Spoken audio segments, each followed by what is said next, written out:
السلام عليكم ورحمة الله.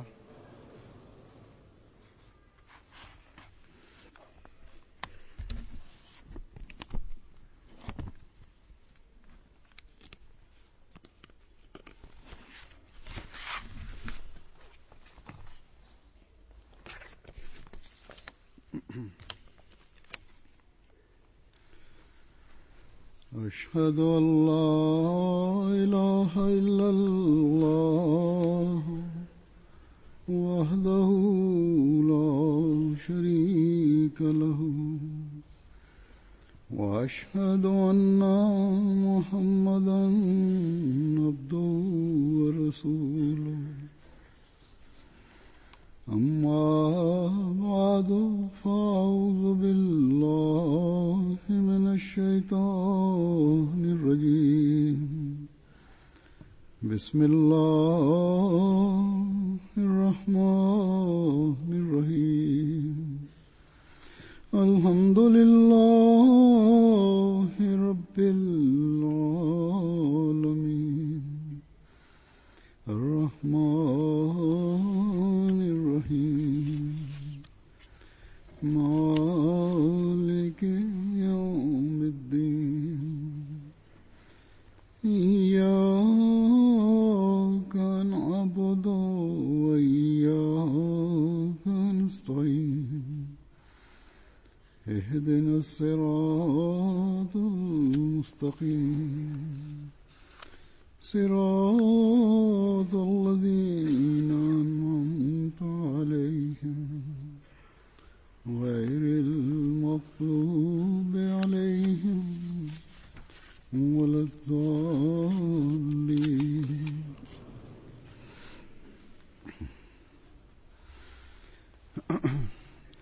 ஹதரத் நபி ஸல்லல்லாஹு அலைஹி வஸல்லம் அவர்கள், உங்களில் நுபுவத் நிலைநாட்டப்படும், அது அல்லாஹ் விரும்பும் வரை இருக்கும். பிறகு ஹிலாஃபத் நிலைநாட்டப்படும், அது அந்த நுபுவத் வழியிலேயே செல்வதாக இருக்கும். அது தனது சுய நலத்துக்காக செயல்படுவதாக இருக்காது. அது நபியின் பணியை மேற்கொண்டு எடுத்துச் செல்வதாக இருக்கும். ஆனால் ஒரு காலத்துக்கு பிறகு நேர்வழியில் நடக்கும் அந்த ஹிலாஃபத்து முடிந்துவிடும். அந்த அருள் உங்களிடமிருந்து பறிக்கப்பட்டுவிடும். பிறகு எத்தகைய அரசாட்சி நிலைநாட்டப்படும் என்றால், அதிலிருந்து மக்கள் கஷ்டத்தை அனுபவிப்பர். பிறகு அதனைவிட மோசமான கொடுங்கோல் அரசு ஏற்படும். பிறகு இறைவனது கருணை பொங்கி எழும். பிறகு நுபுவத் வழியிலான ஹிலாஃபத் நிலைநாட்டப்படும் என்று கூறினார்கள். நாம் பார்க்கிறோம், இஸ்லாமிய வரலாற்றில் பல்வேறு காலகட்டங்களில் தோன்றிய முஸ்லிம் தலைவர்களெல்லாம் தம்மை ஹலீஃபா என்றுதான் கூறி வந்தார்கள். மேலும் தமது அந்தஸ்து ஹலீஃபாவுடைய அந்தஸ்து என்று கூறி வந்தார்கள். என்ற போதிலும் முஸ்லிம்களின் பெரும்பான்மை நபி ஸல்லல்லாஹு அலைஹி வஸல்லம் அவர்களுக்கு பிறகு வந்த அந்த முதல் 4 ஹலீஃபாக்களுக்கு மட்டுமே நேர்வழியில் நின்ற ஹலீஃபாக்கள் என்ற அந்தஸ்தை வழங்கியது. அவர்களின் காலகட்டம் ஹிலாஃபத்தே ராஷிதாவின் காலம் என்று அழைக்கப்படுகிறது. அதாவது அந்த காலம் நேர்வழி பெற்றவர்களுடைய அல்லது நேர்வழியை பரப்புபவர்களின் காலமாக இருந்தது. அவர்கள் தமது நிர்வாகத்தை ஹதரத் நபி ஸல்லல்லாஹு அலைஹி வஸல்லம் அவர்கள் நடத்த கண்டது போன்றே நடத்தினர். திருக்குர்ஆன் போதனைக்கு ஏற்ப நடத்தினர். குடும்ப ஆட்சியாக அது இருந்ததில்லை. மாறாக மோமீன்களின் ஜமாத்தின் மூலமாக ஹிலாஃபத்தின் போர்வையை அவர்களுக்கு போர்த்தினான். ஆனால் அது தவிர பிற ஹலீஃபாக்கள் குடும்ப ஆட்சியையே நிலைநாட்டினார்கள். எழுத்துக்கு எழுத்து ஹதரத் நபி ஸல்லல்லாஹு அலைஹி வஸல்லம் அவர்களுடைய முன்னறிவிப்பு நிறைவேறியது. அந்த முன்னறிவிப்புகள் முதல் இரு விஷயங்களில் எழுத்துக்கு எழுத்து நிறைவேறிய போது அவர்கள் கடைசி வார்த்தையாக நமது எஜமானர் ஹதரத் முஹம்மது ரசூலுல்லாஹ் ஸல்லல்லாஹு அலைஹி வஸல்லம் உடைய கூற்றே நிறைவேறியது. இந்த உலகாதாயம் மற்றும் முஸ்லிம்களின் சீர்கெட்ட நிலையை பார்த்து ஹதரத் முஹம்மது ஸல்லல்லாஹு அலைஹி வஸல்லம் அவர்களை மறுமை நாள் வரை நிலை நிற்கிற ஒரு ஷரியத்தை தந்து அனுப்பினான். அவனது கருணை பொங்கி எழுந்தது. நுபுவத் வழியிலான ஹிலாஃபத்தை உலகில் மீண்டும் நிலைநாட்டியது. நாம் அஹ்மதி உறுதி கொண்டுள்ளோம். ஹதரத் நபி ஸல்லல்லாஹு அலைஹி வஸல்லம் அவர்களிடம் தரப்பட்ட வாக்குறுதிக்கு ஏற்ப தனது கருணையை அவன் பொங்கச் செய்தான். நமது எஜமானரும் தலைவருமானவருடைய வார்த்தையை நிறைவேற்றியவாறு மஸீஹ் மஹ்தி மூலமாக நுபுவத் வழியிலான ஹிலாஃபத்தை நிலைநாட்டினான். அன்னாருக்கு உம்மத்து நபி என்ற அந்தஸ்தை வழங்கிய அதே நேரத்தில் ஹாத்தமுல் குலஃபா ஹலீஃபாக்களுள் மிகச் சிறந்தவர் என்ற அந்தஸ்தையும் வழங்கினான்.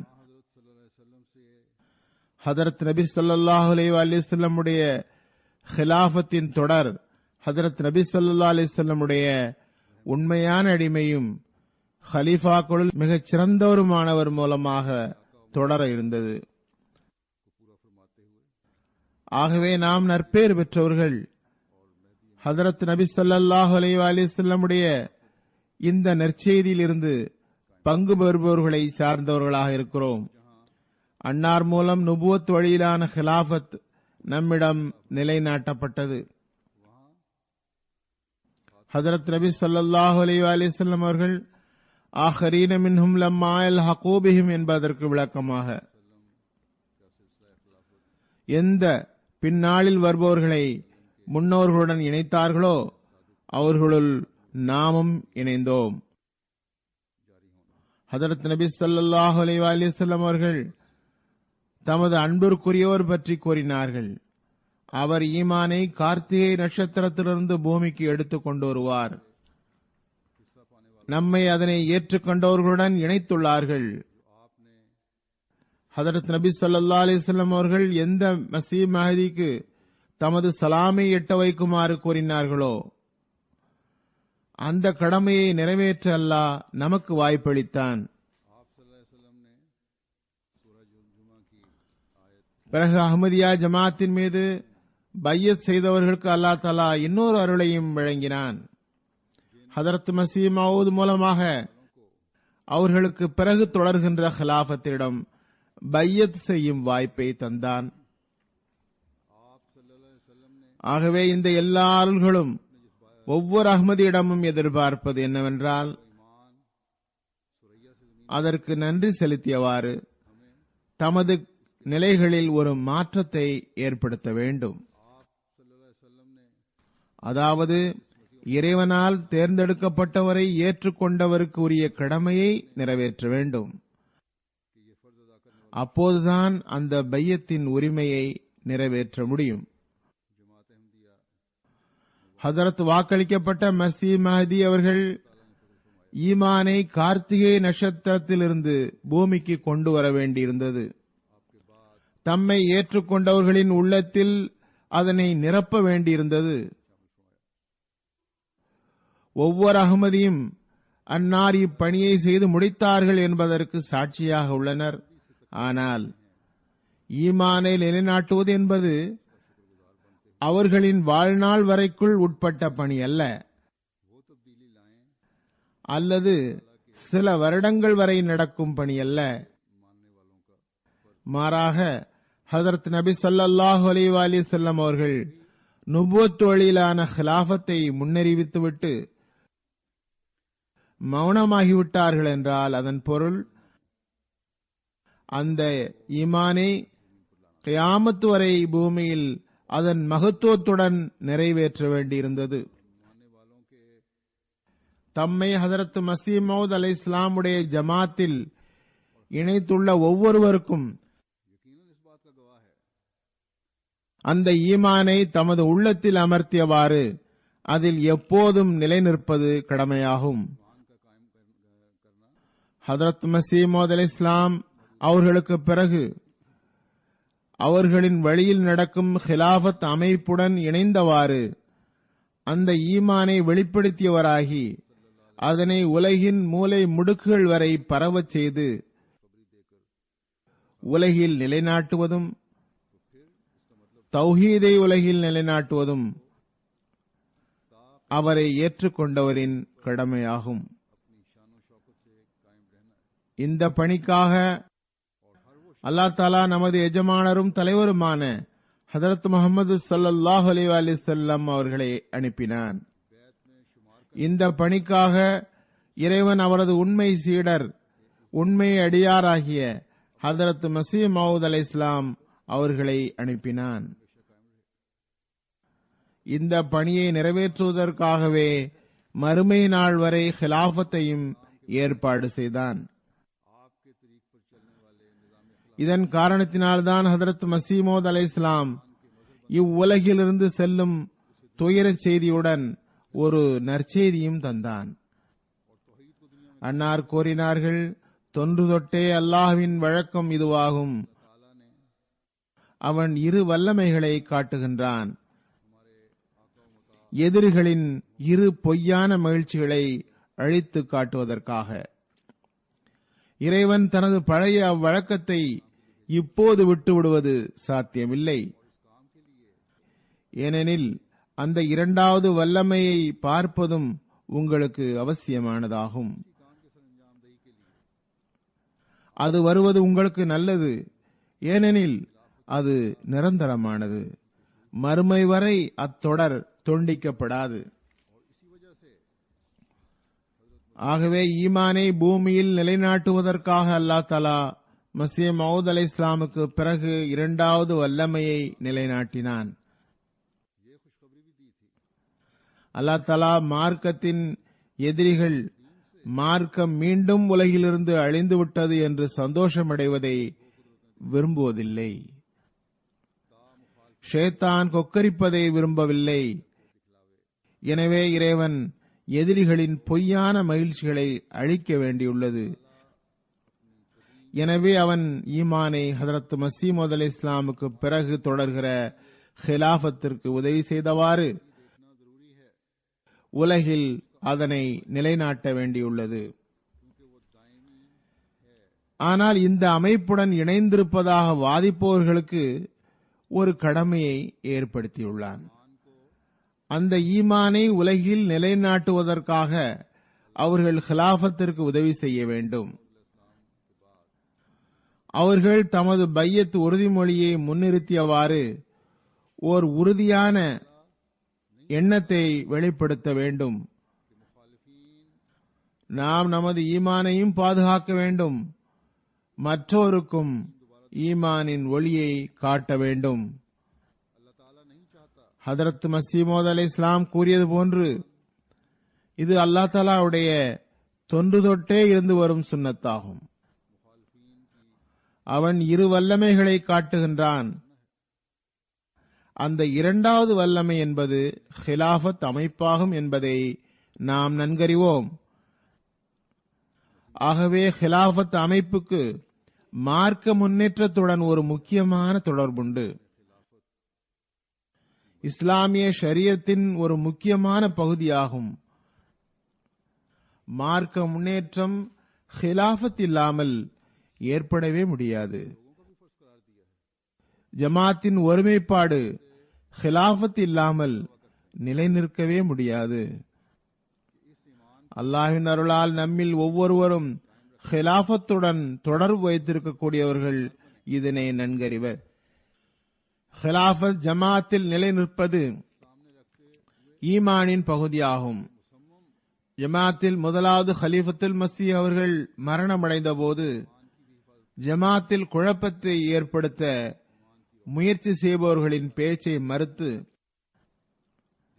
ஹிலாஃபத்துடன் இருக்க விரும்பியவர்கள் நமது ஈமான் நம்மிடையே ஹிலாஃபத் இல்லாமல் நிலைநிற்க முடியாது என்று அறிந்திருந்தனர்.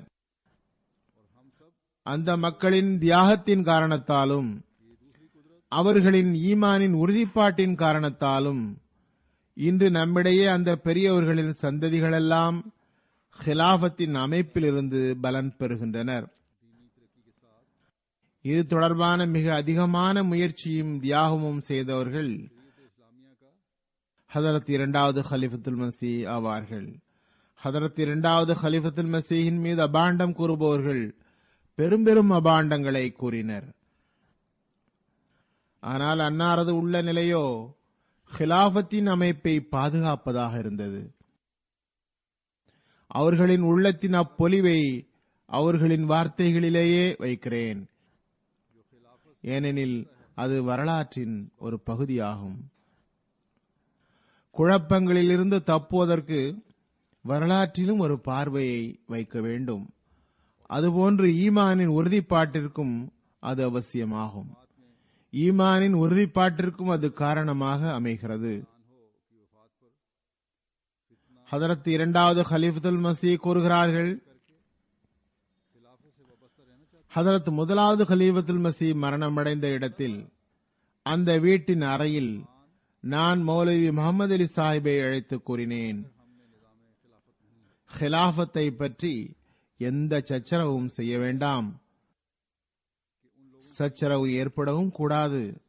ஜமாத்தின் பலன்கள் எவருடைய கையினால் பாதுகாக்கப்படுமோ அத்தகைய ஒருவரே ஹலீஃபாவாக வர வேண்டும் என்ற அளவில் மட்டும் உங்கள் சிந்தனைகளை வைத்துக் கொள்ளுங்கள்.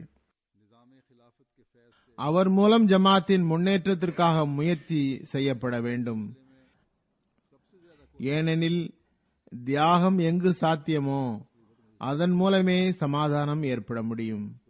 ஹதரத் இரண்டாவது ஹலீஃபத்துல் மஸீஹ் கூறுகிறார்கள், நான் மௌலவி சாஹிபிடம் கூறினேன், சொந்த விருப்பங்களை பொறுத்தவரை நான் எனது சொந்த உணர்வுகளை உங்களுக்காக தியாகம் செய்ய முடியும். ஆனால் விதிமுறைகள் என்று வரும்பொழுது நான் நிர்பந்திக்கப்பட்டவனாகிறேன். ஏனெனில் எந்த நிலையிலும் விதிமுறைகளை மீறுவது அனுமதிக்கப்பட்டதன்று.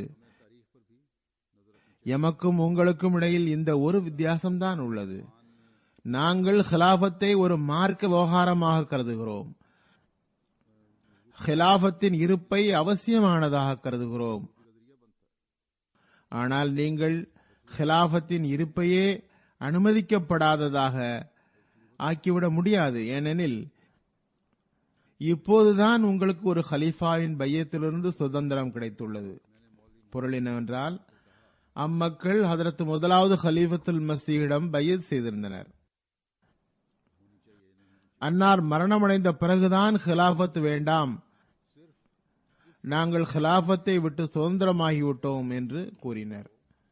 ஹதரத் முஸ்லிம் மவுத் கூறினார்கள், நீங்கள் 6 வருடங்கள் வரை பையத்தின் கீழ் இருந்தீர்கள். 6 வருடங்கள் உங்களுக்கு ஹலாலாக இருந்த விஷயம் இப்போது ஹராமாகிவிட முடியாது. ஒரு விஷயம் இறைவனுக்கு பிடிக்காதென்றால் அது முற்றிலும் இருக்கவே முடியாது. உங்களுக்கும் எமது நிலைப்பாட்டிற்கும் இது ஒன்றே வித்தியாசமாகும். நீங்கள் உங்கள் கருத்தை விட்டு விடுவீர்கள் என்றால் நீங்கள் இதுவரை கடைபிடித்த ஒன்றையே கடைபிடிக்க வேண்டி வரும். அதாவது நீங்கள் முதலாவது ஹலீஃபத்துல் மஸீஹிடம் பையத் செய்ததை இப்போதும் செய்ய வேண்டியது இருக்கும். ஆனால் நாங்கள் எங்கள் கருத்தை விட்டுவிடுவதாயின் நமது கொள்கைக்கும் மார்க்கத்துக்கும் எதிராகவே அதை விட்டுவிட வேண்டியது வரும்.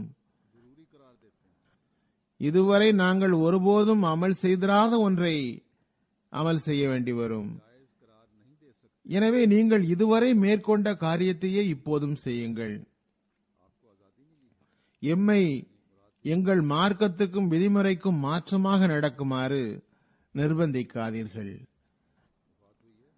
ஜமாத்தின் முன்னேற்றம் இஸ்லாத்தின் நிலைப்பாட்டிற்கு எவர் பயனுள்ளவராக இருப்பார் என்பது சம்பந்தமான கேள்வி மட்டும் எஞ்சியுள்ளது. எனவே நீங்கள் எந்த மனிதரை தேர்ந்தெடுப்பதற்கு ஒத்த கருத்திற்கு வருவீர்களோ அவரை நாங்கள் ஹலீஃபாவாக ஏற்றுக்கொள்வோம்.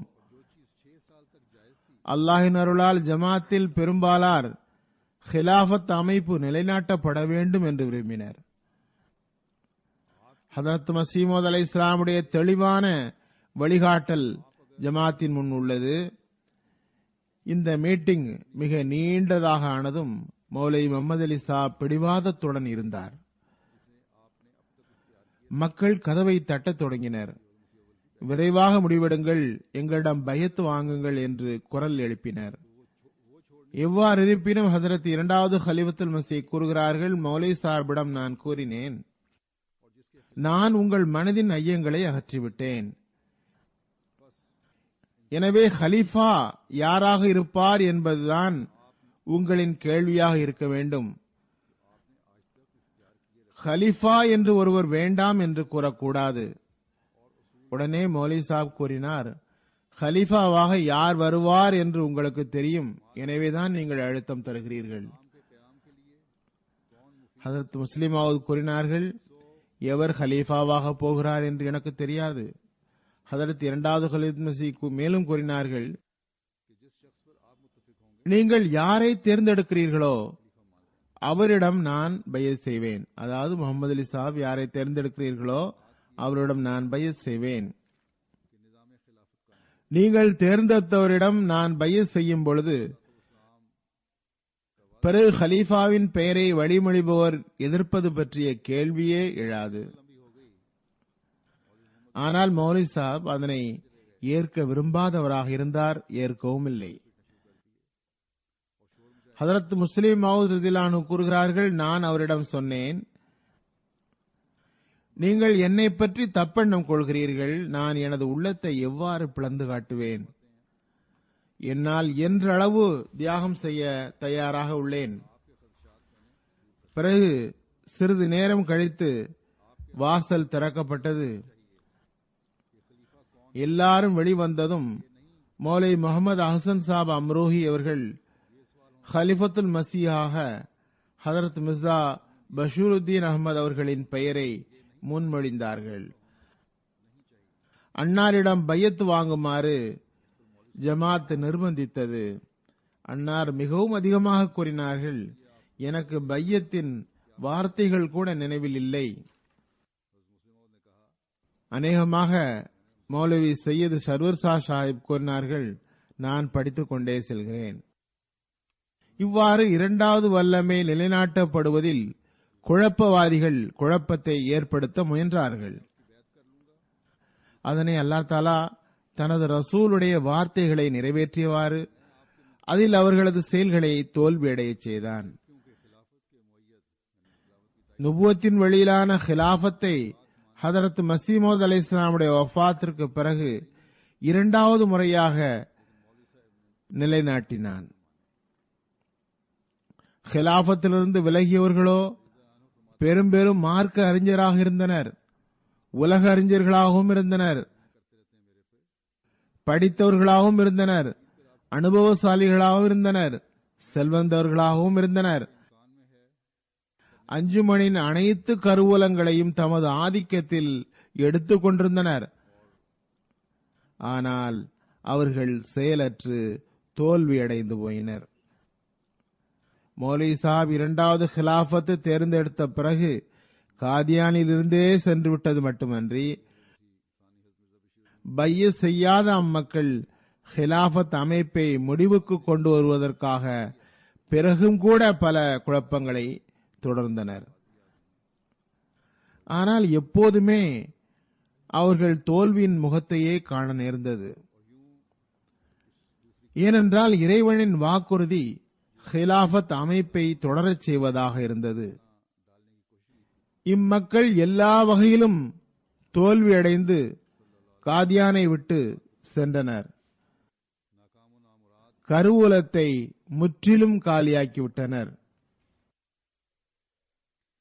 செல்லும் போது தாலீமுல் இஸ்லாம் பள்ளிக்கூட கட்டடத்தை சுட்டிக்காட்டியவாறு 10 வருடங்கள் கூட முடியாது.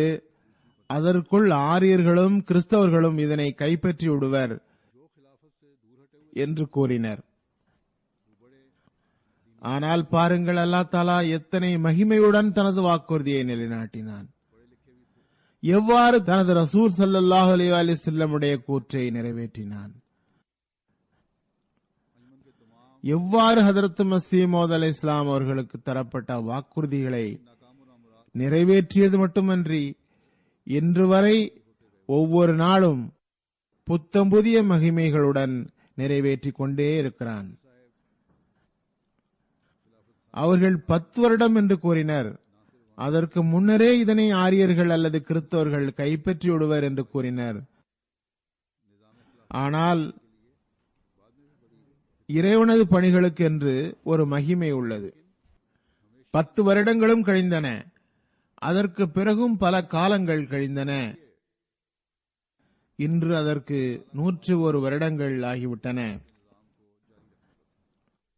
மிகவும் இக்கட்டான பல சூழ்நிலைகள் ஏற்பட்ட நிலையிலும் காதியான் முன்னேறிக்கொண்டே செல்கிறது. அந்த பிரச்சனைகளுள் பாகிஸ்தான் பிரிவினையும் அடங்கும். ஜமாத் அங்கிருந்து வெளியேற வேண்டியதாயிற்று. சில தர்வேஷ்களை அங்கு ஒன்று மற்றவர்கள் போன்று வாழ வேண்டியது வந்தது. அதுவும் சில 100 பேர் இருந்தனர். ஆனால் இப்போது காதியானில் புத்தம் புதிய கட்டடங்கள் கட்டப்படுகின்றன.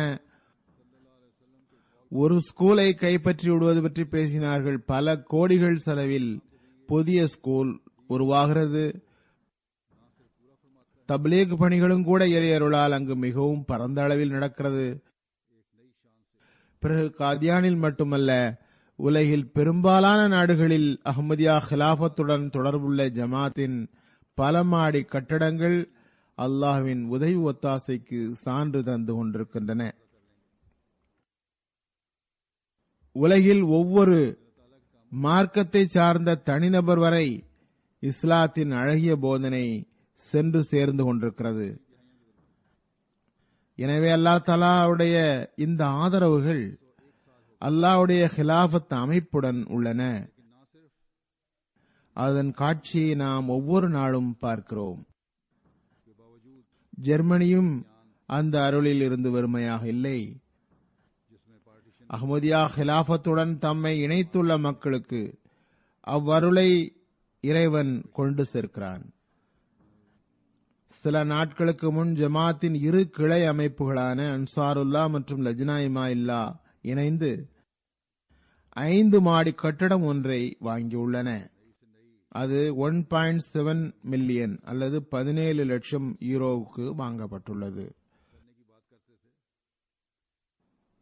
ஹிலாஃபத்தின் எதிரிகள் ₹1 விட குறைந்த தொகையை கருவூலத்தில் விட்டுவிட்டு எப்படி நிர்வாகத்தை நடத்துகிறார்கள் பார்ப்போம் என்று சிரித்தார்கள். என்று அந்த ஹிலாஃபத்துடன் தொடர்பு கொண்டவர்கள் ஒரு நாட்டின் 2 கிளை அமைப்புகள் மட்டும் சேர்ந்து பரந்த 5 மாடி கட்டடம் ஒன்றை சுமார் 19 கோடி ரூபாயை விட அதிகமான செலவு செய்து வாங்கியுள்ளார்கள். இது அல்லாஹ்வுடைய ஓர் அருளும் அல்லாஹ்வுடைய ஆதரவும் இல்லை என்றால் வேறென்ன? ஹிலாஃபத்தை விட்டு பிரிந்தவர்களின் தலைமையகமும் சின்ன பின்னமாகிவிட்டது. அவர்களில் நல்லியல்பு கொண்டோருக்கு அப்போது உணர்வு ஏற்பட்டது. இன்றும் கூட அத்தகையோருக்கு அவர்களின் சந்ததிகளுக்கு அவ்வுணர்வு ஏற்படுகிறது. அவர்கள் அஹ்மதியா ஜமாத்தில் பைஅத் செய்தவர்களுடன் இணைந்து கொண்டிருக்கின்றனர். ஜமாத்தின் கொடியின் கீழ் வருகின்றனர். பிறகு இன்று உலகில் இஸ்லாத்தை பிரச்சாரம் செய்யும் பணி அஹ்மதியா ஜமாத்தின் கீழ்தான் நடந்து கொண்டிருக்கிறது. உலகில் இஸ்லாத்திற்கு கெட்ட பெயர் ஏற்படுத்திக் கொண்டிருக்கும் நிலையில் இஸ்லாத்தின் அழகிய படத்தை அஹ்மதியா ஜமாத் தான் காட்டிக் கொண்டிருக்கிறது. இதன் காரணத்தினால்தான் இறைவன் அஹ்மதியா ஹிலாஃபத்தின் உண்மையை உலகில் நிலைநாட்டுகிறான். சில சம்பவங்கள் வியக்கத்தக்கவை. அவை எவ்வாறு இறைவன் மக்களிடம் ஜமாத்தின் உண்மையை ஜமாத்திற்கு தனது உதவியின் மூலம் எடுத்துக் கூறுகிறான் என்பதை பறைசாற்றுகின்றன. ஜமாத் அஹ்மதியாவின் உண்மையை மட்டுமல்ல, அஹ்மதியா ஹிலாஃபத்திற்கும் உதவி ஒத்தாசை தந்து மற்றவர்களிடம் காணச் செய்கின்றான். இவ்வாறு நல்லியல்பு கொண்டோரின் மனங்களை திறக்கிறான். ஒரு சில சம்பவங்களை நான் எடுத்து வைக்கிறேன். நைஜர் ஆப்பிரிக்காவின் ஒரு நாடாகும். அங்குள்ள ஒரு முபல்லிக் எழுதுகிறார், புதிதாக பயஸ் செய்தவர்களின் பயிற்சி வகுப்பில் 10 இமாம்களுடன் கொகோனா என்ற அந்த கிராமத்தின் சீஃபும் கூட வந்து கலந்து கொண்டார். நீங்கள் உங்கள் இமாமுடன் சேர்ந்து ஏன் வந்தீர்கள்? இந்த வகுப்புகள் இமாம்களுக்காக பயிற்சி கொடுப்பதற்காக நடத்தப்படுகிறது என்று கேட்கப்பட்ட போது அவர் கூறினார், இது இமாம்களின் கிளாஸ் என்பது எனக்கு தெரியும். ஆனால் நான் நேற்று இரவு இமாம் சாஹிபுக்கு கிளாஸில் கலந்து கொள்ளுமாறு செய்தி தந்தபோது அவர் மறுத்துவிட்டார். இந்த நகரின் சுன்னத்துல் ஜமாத் இமாமான அந்த வஹாபி ஆலிம் என்னிடம் அஹ்மதிகள் காபிர்கள் என்று கூறினார். அவர் கூறியதும் எனக்கு வியப்பு ஏற்பட்டது, துக்கமும் ஏற்பட்டது. அஹ்மதிகள் எவ்வாறு காபிராக இருக்க முடியும்? நான் ஒரு சீஃபாக இருந்து கொண்டு ஒரு காபிருக்கு எப்படி இங்கு தப்லீக் செய்ய அனுமதி தந்துவிட்டேன்? அதனால் நான் 2 மடங்கு காபிராகிவிட்டேனே. எனவே நான் இரவில் மிகவும் துஆ செய்தேன். ஆப்பிரிக்கக்காரர்கள் படிக்காதவர்கள், அறிவில்லாதவர்கள் என்று மக்கள் கூறுகின்றார்கள். கிராமப்புறத்து சீஃப் பெரிய அளவில் படித்தவராகவும் இருக்க மாட்டார். ஆனால் அல்லாஹ்வின் அச்சம் இருந்தது, நல் இயல்பு இருந்தது. கூறுகிறார், இரவில் மிகவும் துஆ செய்தேன். அல்லாஹ்விடம் வழிகாட்டல் கேட்டவாறு துஆ செய்து கொண்டே தூங்கிவிட்டேன். இவ்விஷயம் பெரும் பெரும் ஆலிம்களுக்கு கூட புரியவில்லை. பிறகு அவர் இறைவன் மீது ஆணையிட்டு கூறினார், நான் இரவில் கனவில் பார்த்தேன். முதலில் வானத்திலிருந்து எனது வீட்டில் ஒரு நட்சத்திரம் இறங்கி வந்தது. அதற்கு பின்னாலேயே சந்திரனும் இறங்கியது. நான் அதன் அருகிலிருந்து பார்க்கிறேன், ஆனால் அதில் ஒளி இல்லை. பிறகு திடீரென்று வானத்திலிருந்து ஓர் வெண்ணிற ஆடை அணிந்த மனிதர் எனது வீட்டில் இறங்குகிறார். அவர் வீட்டில் நுழைந்ததுமே நட்சத்திரமும் சந்திரனும் வியத்தகு முறையில் வெளிச்சமாகிவிட்டன. முழு வீடுமே வெளிச்சம் கொண்டு பொலிவு பெற்றது. இது எனது உள்ளத்தில் அழுத்தமாக பதிந்தது. இவரோ அஹ்மதியத்தை சார்ந்த பெரியவராக இருக்கிறார். நான் அவர் முன் வந்து அவரிடம், நீங்கள் அஹ்மதிகளின் கொள்கை பரப்புனரா, ஹலீஃபாவா என்று கேட்கிறேன். அத்துடன் எனது கண் திறந்துவிட்டது. முரப்பி என்னிடம் ஒரு நிழற்படம் காட்டினார். உடனே அவர் தனது விரலை எனது உருவத்தின் மீது வைத்தவாறு மீண்டும் மீண்டும் சத்தியமிட்டு கூறினார், இவரைத்தான் நான் எனது வீட்டில் விண்ணிலிருந்து இறங்கி வர கண்டேன். இவரது வருகை மூலமே எனது வீடு ஒளிமயமாகியது. பிறகு கேம்பியாவின் அமீர் சாப் எழுதுகிறார், சாம்பா என்ற ஊர், அங்கு தப்லீக் செய்யப்பட்ட போது ஹஜ்ரத் மஸீமது அலைஹிஸ்ஸலாமுடைய வருகை பற்றி கூறப்பட்டது. அவர்களின் ஜமாத்தில் இணைவதற்குரிய பையத் நிபந்தனைகள் கூறப்பட்டன. ஊரின் இமாம் மற்றும் வளர்ச்சி குழு தலைவர் இருவரும் சிறிதும் தயக்கமின்றி பகிரங்கமாக கூறினர், ஹஜ்ரத் ரசூலுல்லாஹ் ஸல்லல்லாஹு அலைஹி வஸல்லம் அவர்கள் இமாம் மஹ்தியின் வருகையை பற்றி முன்னறிவித்துள்ளார்கள். இன்று முதல் முறையாக இமாம் மஹ்தியின் வருகையை பற்றி கேள்விப்படுகிறேன். அஹ்மதியத்தை பார்த்தது முதல் அதனால் கவரப்பட்டேன். பிறகு கூறினார், அஹ்மதிகள் மட்டுமே உண்மை முஸ்லிம்கள். ஏனெனில் அவர்களிடம் ஹிலாஃபத்தின் சக்தி உள்ளது. அனைவரும் ஒரே மாலையில் கோர்க்கப்பட்டுள்ளனர். அவர்களிடம் என்னை பற்றி கூறப்பட்டு நிழற்படம் காட்டப்பட்டதும் கூறினார், இம்மனிதரை நான் தினமும் டிவியில் பார்க்கிறேன். பிறகு சுமார் 350 பேர் பையத் செய்து அஹ்மதியத்தில் இணைந்தனர். அவர்கள் 3 உள்ளூர் மொழிகளில் திருக்குரான் மொழிபெயர்ப்பை பார்த்ததும் அஹ்மதியத்து தான் உண்மை இஸ்லாம் என்றனர். வேறு எந்த பிரிவுக்கும் அஹ்மதிகள் செய்வது போன்ற இந்த நல்வாய்ப்பு கிடைக்கவில்லை. கடைசியில் கூறினார், நாங்கள் இன்ஷா அல்லாஹ் அஹ்மதியத்தில் நிலைநிற்போம், பின்வாங்க மாட்டோம்.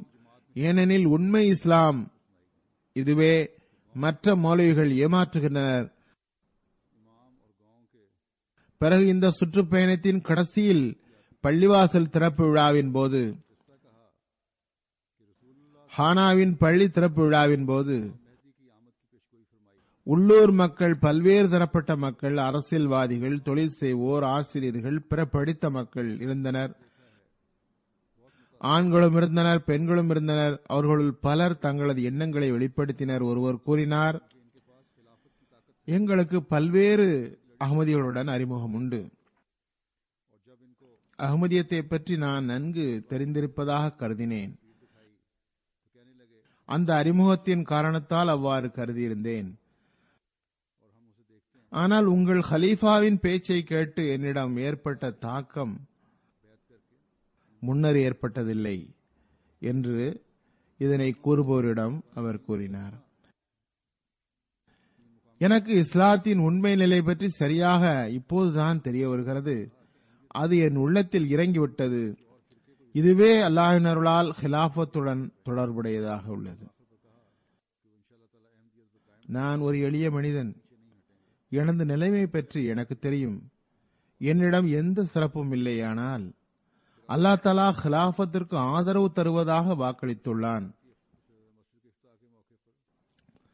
உதவி செய்வதாக வாக்குறுதி அளித்துள்ளான். நிச்சயமாக இறைவன் உண்மையான வாக்குறுதி அளிப்பவன் ஆவான். அவன் எப்போதும் ஹிலாஃபத்திற்கு உதவி ஒத்தாசைகள் செய்து வந்துள்ளான். இன்ஷா அல்லாஹ் வருங்காலத்திலும் செய்து வருவான்.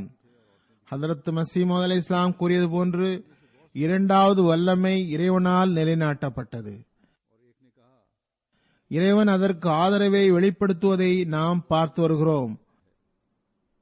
ஆகவே நாம் நமது ஈமானில் உறுதியாக இருக்கும் வரை அந்த அடையாளங்களையும் ஆதரவுகளையும் பார்த்து கொண்டிருப்போம். ஆகவே தமது ஈமானை உறுதியாக ஆக்கிக் கொள்ளுங்கள். அஹ்மதியா ஹிலாஃபத்துடன் தொடர்பு வையுங்கள். இறைவன் ஹிலாஃபத்துடைய வெகுமதியை பெறுபவருக்கு வாக்களித்துள்ள மக்களின் கடமையை நிறைவேற்றுபவர்களாக இருங்கள். ஹிலாஃபத்தில் இஸ்லாத்தின் முதலாவது காலகட்டத்தில் உலகாதாயம் மேலோங்கிய போது ஹிலாஃபத்தின் நிஅமத் பறிக்கப்பட்டது. இப்போது அல்லாஹ் தஆலா இந்த அருளை தொடரச் செய்வான். ஆனால் மார்க்கத்திற்கு உலகை விட முதன்மை வழங்குவதாக செய்த வாக்குறுதியை நிறைவேற்றாதவர்கள் இந்த அருளில் இருந்து விலக்கி வைக்கப்படுவர். அந்த நிபந்தனைப்படி அமல் செய்யாதவர்கள் ஹிலாஃபத்தின் வெகுமதியுடன் சேர்த்து அல்லாஹ் வைத்துள்ளவற்றிலிருந்து விலக்கப்பட்டு விடுவார்கள்.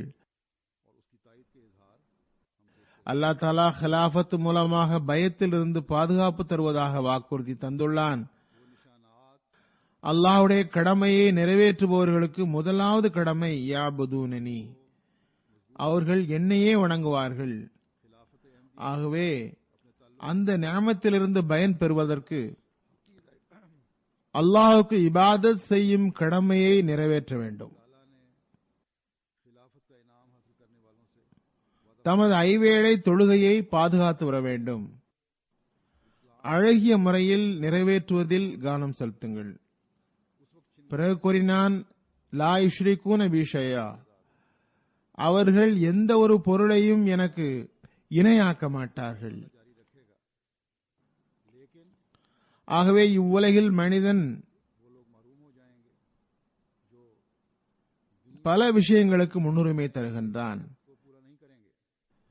குறிப்பாக முன்னேற்றம் அடைந்த நாடுகளில், உலக ஆதாயத்தின் ஓட்டம் நடந்து கொண்டிருக்கும் நாடுகளில் உலக ஆதாயத்திற்குரிய பொருள்களுக்கு இறை கட்டளையை விட முன்னுரிமையை தர தொடங்கிவிட்டனர் அல்லது தருகின்றனர். உலகியல் பயனடைவதற்கு தவறான வாக்குமூலங்கள் மற்றும் பொய்யை பயன்படுத்துகின்றனர். அதுவும் ஒரு வகை இணை வைப்பாகும். அத்தகைய மக்கள் ஹிலாஃபத்திலிருந்து சரியாக பயன்பெற முடியாது. ஜெர்மனியிலிருந்து ஒருவர் எனக்கு கடிதம் எழுதினார். அவரது தப்லீகின் கீழ் இருந்த ஒரு நண்பர் நமது எல்லா கருத்துகளையும் ஹஜ்ரத் மஸீஹ் மவ்ஊத் அலைஹிஸ்ஸலாமுடைய உண்மைத்தன்மையையும் ஏற்றுக்கொண்டு விட்டார். அம்மனிதர் தனது நண்பரிடம் பிறகு பையத் செய்து ஜமாத்தில் இணையுங்களேன் என்று கூறிய போது, நான் நிறைய அகமதிகளை அறிவேன். சிலர் எனக்கு அருகில் வசிப்பவர்கள். அவர்கள் வரி ஏய்ப்பு செய்கின்றார்கள், பொய் கூறுகின்றார்கள், இன்னும் சில தவறான காரியங்களை செய்கின்றார்கள். நான் அதுபோன்ற காரியங்களை செய்வதில்லை. வரியை முழுமையாக கட்டுகிறேன். நான் டாக்ஸி ஓட்டுகிறேன். அதற்கு செலுத்த வேண்டிய தொகையையும் செலுத்துகிறேன். பிறகு நான் எப்படி வர முடியும்? எனவே உங்களது பிற கொள்கைகளையெல்லாம் நான் ஏற்றுக்கொண்ட போதிலும் நான் அவர்களை விட சிறந்தவன். அவரது பதில் தவறு என்றாலும் அல்லாஹ் மற்றும் அவனது ரசூலின் கட்டளைகளை ஏற்காமல் அவர் குற்றவாளி ஆகிவிட்டார் என்றாலும், இறைவன் அவரிடம், உமது முன் உண்மை வந்தபோது நீர் ஒரு சிலரை பார்த்து அதனை ஏன் மறுத்தீர் என்றும், எனது கட்டளை இருக்கும்பொழுது அதனை ஏன் ஏற்றுக்கொள்ளவில்லை என்றும் கேட்கப் போகிறான் தான் என்றாலும், அத்தகைய அகமதிகள் தமது தவறான நடவடிக்கைகளால் 2 மடங்கு பாவத்திற்கு ஆளாகின்றனர். தாமும் இறைவனது அருளில் இருந்து விலகுவதுடன் மற்றவரையும் அதிலிருந்து விலக்குகின்றனர். அத்தகைய மக்களை பற்றி ஹஜ்ரத் மஸீஹ் மவ்ஊத் அலைஹிஸ்ஸலாம் கூறுகின்றார்கள், நம்முடன் இருப்பதாக கூறிக்கொண்டு நமக்கு கெட்ட பெயர் ஏற்படுத்துபவர்கள் இவர்கள். எவர்கள் ஹஜ்ரத் மஸீஹ் மவ்ஊத் அலைஹிஸ்ஸலாமுக்கு அவப்பெயர் ஏற்படுத்துவார்களோ அவர்கள் அன்னாரால் தொடரப்பட்ட இந்த ஹிலாஃபத்தின் அருளில் இருந்து என்ன பங்கு பெறப் போகின்றனர்? பிறகு அத்தகைய மக்கள் தம்மை ஆய்வு செய்வது அவசியமாகும். அதுபோன்று பணி செய்பவர்கள், பொறுப்பாளர்கள் ஆகியோரிடம் கூறுகின்றேன், உங்களுக்கு பணிகள் செய்வதற்கு அல்லாஹ் வாய்ப்பு தருகிறான் என்றால் அது முழுக்க முழுக்க ஹிலாஃபத்துடன் உள்ள தொடர்பின் காரணத்தினால்தான். அதனை விட்டு பிரிந்து நீங்கள் ஒரு பைசாவுக்கும் கூட வேலை செய்து கொள்ள முடியாது. சில பணிகளில் நல்விளைவுக்கு உலக அறிவு, உங்கள் சிந்தனை, உழைப்புதான் காரணம் என்று நீங்கள் கருதினால் அது உங்களது தவறான யூகமாகும். மார்க்கத்தின் பெயரால் செய்யப்படும் வேலையில் ஹிலாஃபத்தை விட்டு அகன்று ஓர் அணுவளவு கூட பர்க்கத் ஏற்படாது. நான் ஏற்கனவே கூறியது போன்று பிரிந்தவர்கள் விளைவை பார்த்துவிட்டனர். நாளுக்கு நாள் அவர்களின் எண்ணிக்கை குறைந்து கொண்டேதான் செல்கிறது. அவர்களின் தலைமை ஸ்தானம் அழிந்து கொண்டிருக்கிறது. அவர்களின் அமைப்பு ஆதரவிழந்து கொண்டிருக்கிறது. ஹிலாஃபத்துடன் உள்ள நேசமும் கட்டுப்படுதலும் தான் இங்கு அல்லாஹ்வின் அருளை ஈர்த்து கொண்டிருக்கிறது, நல்விளைவை ஏற்படுத்துகின்றன. ஏனெனில் இது அல்லாஹ்வினால் நிலைநாட்டப்பட்ட அமைப்பாகும். எனவே இப்போது மார்க்க முன்னேற்றத்திற்காக ஒவ்வொரு முயற்சியையும் இறைவன் ஹிலாஃபத்துடன் தொடர்புடையதாக்கிவிட்டான். எனவே ஏதாவது ஒரு பொறுப்பாளரின் உள்ளத்தில் எப்போதாவது நான் என்ற எண்ணமோ அல்லது சுயநலமோ உருவானால் அவர் இஸ்திக்ஃபாரின் பக்கம் கவனம் செலுத்த வேண்டும். ஆகவே ஜமாத் அஹ்மதியாவின் வளர்ச்சியில் ஆலிம்களின் அறிவும் பயன் தருவதில்லை, ஓர் அறிவாளியின் சிந்தனையும் பயன் தருவதில்லை, அல்லது உலகியல் அறிவுள்ள ஒருவரின் அறிவும் திறமையும் பயன் தருவதும் இல்லை. மார்க்க அறிவு கொண்ட ஒருவரின் மார்க்க அறிவு அல்லது உலகியல் அறிவு கொண்ட ஒருவரின் உலகியல் அறிவு அல்லது நிபுணர்களின் திறன் ஜமாத்தின் பணிகளில் அசாதாரணமான ஒரு விளைவை ஏற்படுத்துகிறது என்றால் அது முழுக்க முழுக்க அல்லாஹ்வின் அருளினாலும் ஹிலாஃபத்துடன் உள்ள தொடர்பினாலும் தான் நடக்கிறது. ஏனென்றால் அத்தொடர்பின் காரணத்தால் இறைவன் இந்த விளைவு ஏற்படுவது குறித்து வாக்குறுதி அளித்துள்ளான். எனவே அதனை வழங்குகிறான். உலகியல் விஷயங்களில் நிச்சயமாக அறிவு, சிந்தனை, திறன் ஆகியவை பயனளிக்க முடியும் தான். ஆனால் ஜமாத்தில் இருப்பவருக்கு எவ்வாறு இருப்பினும்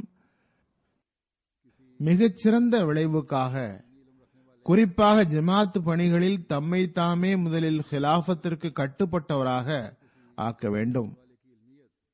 இதுபோன்ற ஆலிம்களுக்கும் ஒரு பொறுப்புண்டு. அவர்கள் ஹதரத் மஸீஹ் மவ்ஊத் அலைஹிஸ்ஸலாமை ஏற்றிருக்கிறார்கள் என்றால், அதாவது புதிதாக ஏற்றவர்கள், புதிய இளைஞர்கள், சிறுவர்கள் ஆகியோரை ஹிலாஃபத்துடன் உண்மையான தொடர்பு ஏற்படுத்துவது பற்றி சரியாக அவர்கள் புரியாமல் இருக்கலாம். அவர்களுக்கு அது குறித்து தெரிவிக்க வேண்டும், அது பற்றி கூற வேண்டும். அதுபோன்று பொறுப்பாளர்களுக்குரிய பொறுப்பாவது, பொறுப்பாளர்கள் தேர்ந்தெடுக்கப்பட்டு பொறுப்பாளர்களாக ஆகி விடுகின்றனர். ஆனால் அவர்களுக்கு மார்க்கத்தை பற்றி எதுவும் தெரிவதில்லை.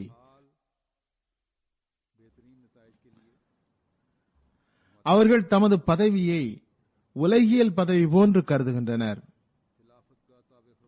என் முன்னாலேயே சிலர் கூறுகின்றார்கள், என்னிடம் இன்னின்ன பதவிகள் உள்ளன. அவர்களிடம் எப்போதும் நான் கூறுவேன், அதனை பதவி என்று கூறாதீர்கள், தொண்டு என்று கூறுங்கள். மார்க்க தொண்டு செய்வதற்கு அல்லாஹ் தஆலா வாய்ப்பு தந்தால் உங்கள் மார்க்க அறிவையும் அதிகரித்துக் கொள்ள வேண்டும். உங்கள் தூய்மை மற்றும் விசுவாசத்தை அதிகரிக்க வேண்டும். உங்கள் தக்வாவை அதிகரிக்க வேண்டும். ஹிலாஃபத்துடன் உங்கள் தொடர்பையும் அதிகரிக்க வேண்டும். சில பொறுப்பாளர்கள் தமது முக்கியத்துவத்தை மற்றவரிடம் உணர்த்த முழுமையாக முயற்சி செய்கின்றார்கள். ஆனால் ஹிலாஃபத்தை பற்றியோ, வருடத்தில் ஒருமுறை ஹிலாஃபத் தினம் என்ற ஒன்றை கொண்டாடிவிட்டு தமது கடமையை நிறைவேற்றிவிட்டதாக கருதுகின்றனர். நான் முன்னரும் ஒருமுறை கூறினேன், ஹதரத் முஸ்லிம் மவ்ஊத் ரலியல்லாஹு அன்ஹு அவர்களை சான்று காட்டி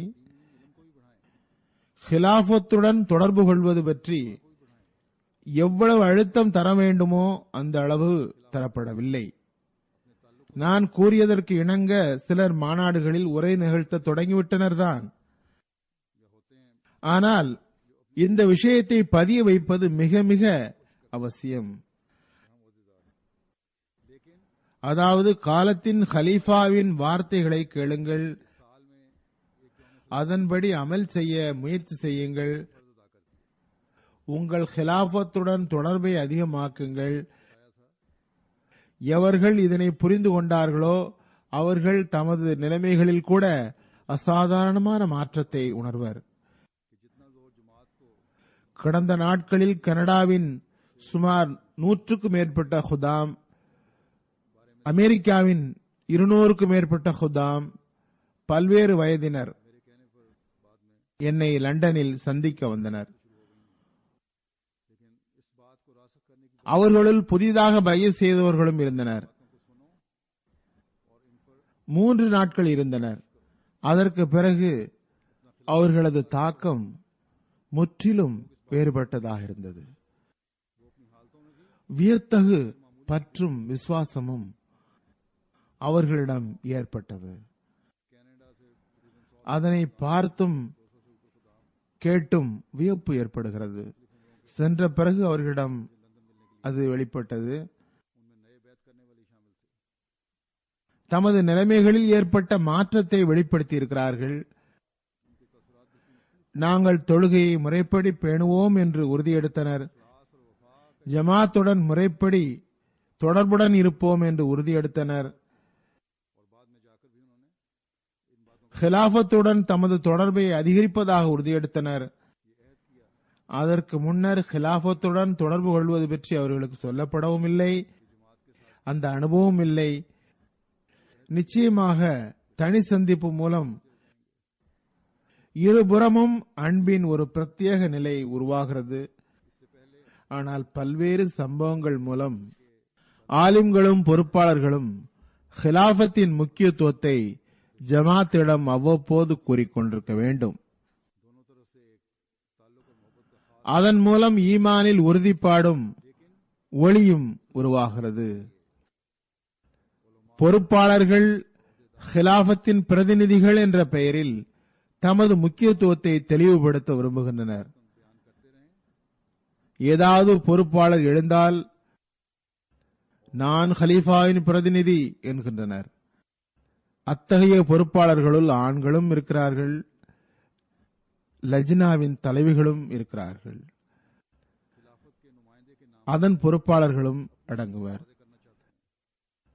ஆனால் ஹிலாஃபத்தின் தொடர்பை எந்த அளவுக்கு மனதில் பதிய வைக்க வேண்டுமோ அந்த அளவு பதிய வைக்கவில்லை.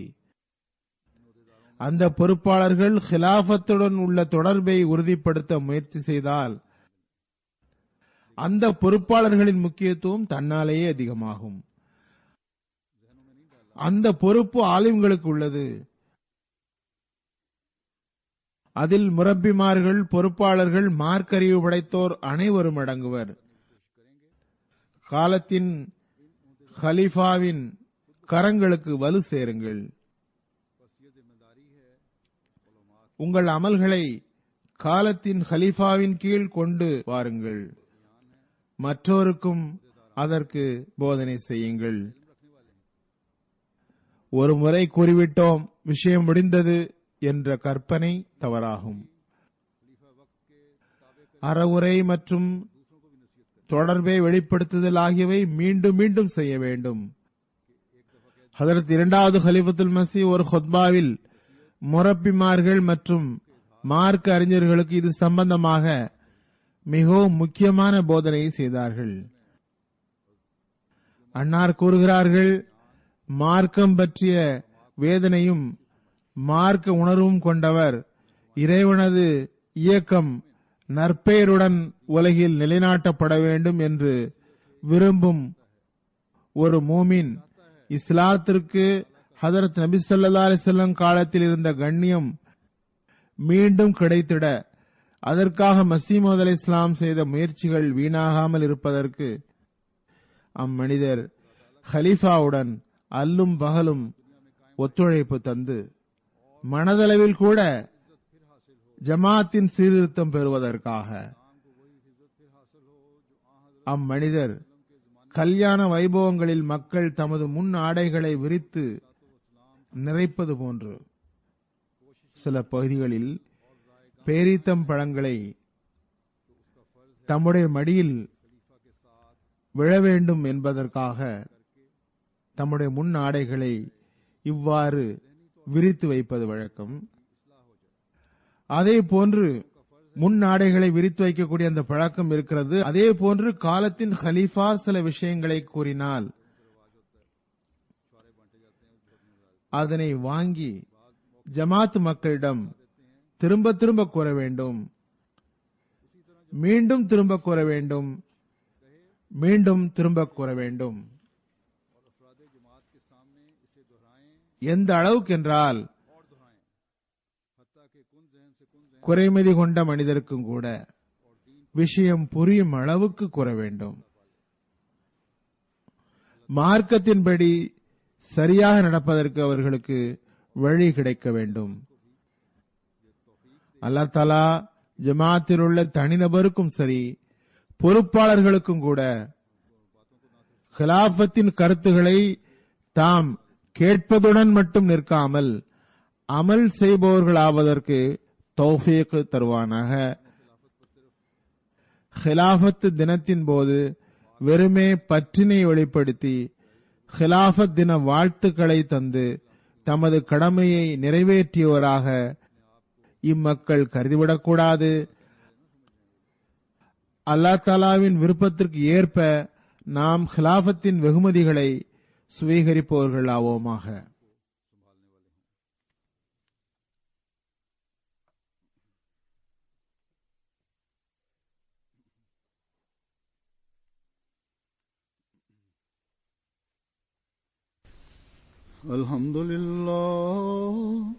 Alhamdulillah nahmaduhu wa nasta'inuhu wa nastaghfiruhu wa nu'minu bihi wa natawakkalu alayhi wa na'udhu billahi min shururi anfusina wa min sayyiati a'malina. من يهده الله فلا مضل له ومن يضلل فلا هادي له ونشهد أن لا إله إلا الله ونشهد أن محمدا عبده ورسوله. عباد الله رحمكم الله، إن الله يأمر بالعدل والإحسان وإيتاء ذي القربى وينهى عن الفحشاء والمنكر والبغي يعظكم لعلكم تذكرون. اذكروا الله يذكركم وادعوه يستجب لكم ولذكر الله أكبر.